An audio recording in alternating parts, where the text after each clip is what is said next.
Hello मित्रांनो, तर आज पाहूया वाल्मिक कराड केसाबद्दल काही महत्त्वपूर्ण माहिती, जी की आम्हा तुम्हाला माहीत नसेल. अशी माहिती आपण आणलेली आहे आजच्या आपल्या या व्हिडिओमध्ये.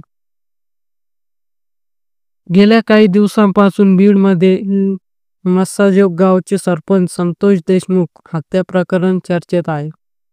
या प्रकरणातील आरोपींना पोलिसांकडून अटक करण्यात आलेली आहे. तर या प्रकरणातील एक आरोपी अद्यापही फरार आहे.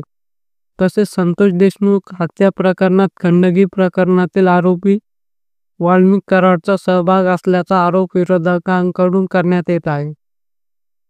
वाल्मिक कराडवरही महाराष्ट्र संघटित गुन्हेगारी कलमान्वये मकोका कारवाई करण्यात आलेली आहे.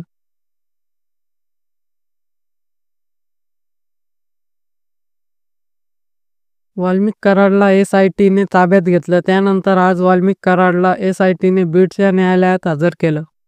यावेळी न्यायालयात SIT आणि सरकारी वकिलांसह वाल्मिक कराडच्या वकिलांनी न्यायालयासमोर आपापली बाजू मांडली. यानंतर न्यायालयाने वाल्मिक कराडला 7 दिवसांची पोलीस कोठडी सुनावली. दरम्यान वाल्मिक कराडला 7 दिवसांनी पुन्हा न्यायालयात हजर केलं जाणार आहे.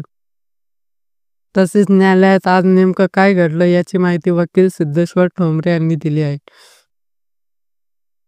माहिती देताना माध्यमांशी बोलताना वकिलांनी सांगितलं की सरकारी पक्षातर्फे वाल्मिक कराडला 10 दिवसांची पोलीस कोठडी मागितली होती. तसेच 10 वेगवेगळे मुद्दे न्यायालयासमोर मांडण्यात आले होते. मात्र आम्ही न्यायालयाला सांगितलं की याआधी खंडणीच्या गुन्ह्यात 15 दिवसांची कोठडी देण्यात आली होती. त्या खंडणीच्या गुन्ह्यात कुठेही वाल्मिक कराड आणि संतोष देशमुख हत्या प्रकरणाचा संबंध दिसून आलेला नसल्याचं आम्ही न्यायालयाला सांगितलं. त्यामुळे आता 22 जानेवारी रोजी पुन्हा न्यायालयात सुनावणी पार पडणार आहे. तेव्हा न्यायालय काय निर्णय देते हे महत्त्वाचं असणार आहे, अशी माहिती वाल्मिक कराडची बाजू मांडणाऱ्या वकिलांनी सांगितली.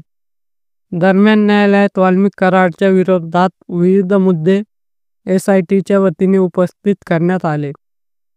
मात्र SITच्या वतीने उपस्थित करण्यात आलेल्या मुद्द्यानंतर वाल्मिक कराडची बाजू मांडणाऱ्या वकिलांनी हे सर्व आरोप फेटाळून लावले. दोन्ही बाजूंचा युक्तिवाद ऐकल्यानंतर न्यायालयाने वाल्मिक कराडला 22 जानेवारीपर्यंत पोलीस कोठडी सुनावली होती. आता पुढील सुनावणी 22 जानेवारी रोजी होणार आहे.